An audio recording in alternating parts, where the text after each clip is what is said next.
Hey, it's Kevin. Thank you for coming by for the No BS social media chat.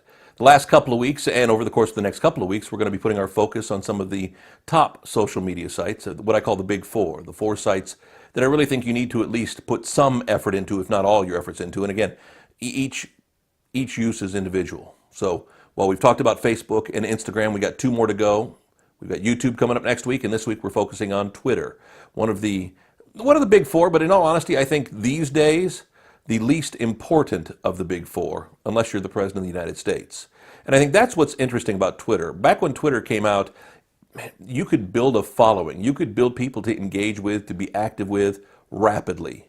I mean, I've got some accounts I work with that are just small companies, small accounts that have 100,000 followers. Heck, I've got 15, 20,000 followers on a couple of my personal accounts for just the little stuff I do. And you can get some engagement. But again, much like other social media, and we talked about this a few weeks ago, much like other social media sites, it's not as easy to engage with people today, even though there are more people on the site, because they're much more selective in who they're engaging with, what they're engaging with. And that's always frustrated me, as you try to build a fan base, try to build a following, and you're constantly playing catch-up games. You're constantly playing numbers games. It's constantly trying to build the numbers rather than actually create good content. And that's the downside. That's the frustrating part of it all. But I think what's interesting about Twitter and where the President of the United States has changed that, and where Twitter's focused, they've been through a lot of CEOs, they've done a lot of cool things, and the minute they create something cool, Facebook then tries to steal it. That's what big companies do. They don't have to be the first one with a new feature. They just have to know when they've got a good feature to steal it, activate it, and take advantage of it. And when Twitter started allowing Twitter feeds, the live feeds through Periscope, what was the other side? I even forgot what the other one was called. It gave Twitter a purpose. Now Twitter is a lot of times a good news source, and Facebook's trying to steal that. If you're looking for what's happening in the latest news, well, you go to Twitter. You can see a trending hashtag, and you can look and see everything you want to know.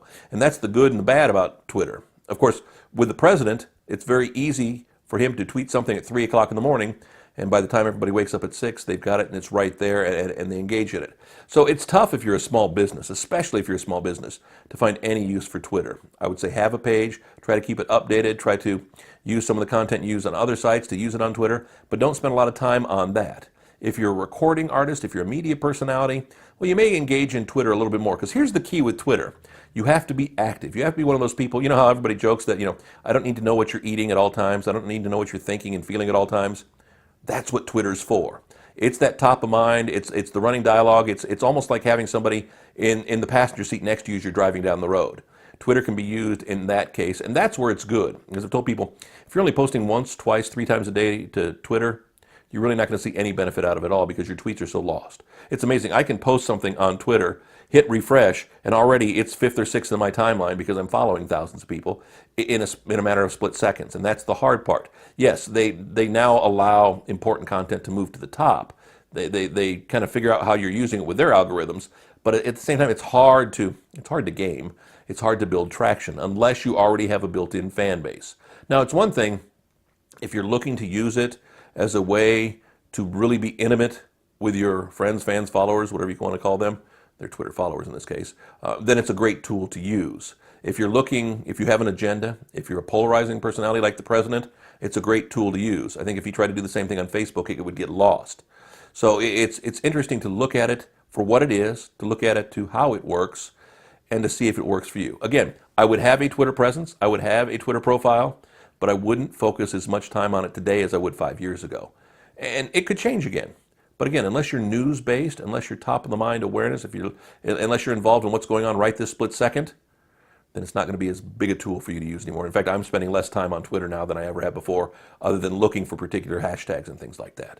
So it's the big 3.5 now to me. Twitter could easily be replaced by somebody if somebody could figure out a way to, well, jump up. I don't know if there's room for another social media site, though. I don't know if we really need any more, do we? Back next week, another No BS social media chat. NoBSSocial.com, the website for all the videos. You can go back and look at the Facebook and the Instagram views we did as we focused on those the last couple of weeks. If you'd like to talk more one-on-one, whether it's about Twitter or any social media site, it doesn't even have to be the big four. My phone number, email address coming up here at the end of the video. Reach out, let's chat, let's connect, and let's discuss what's right for you. See you next week. Thanks.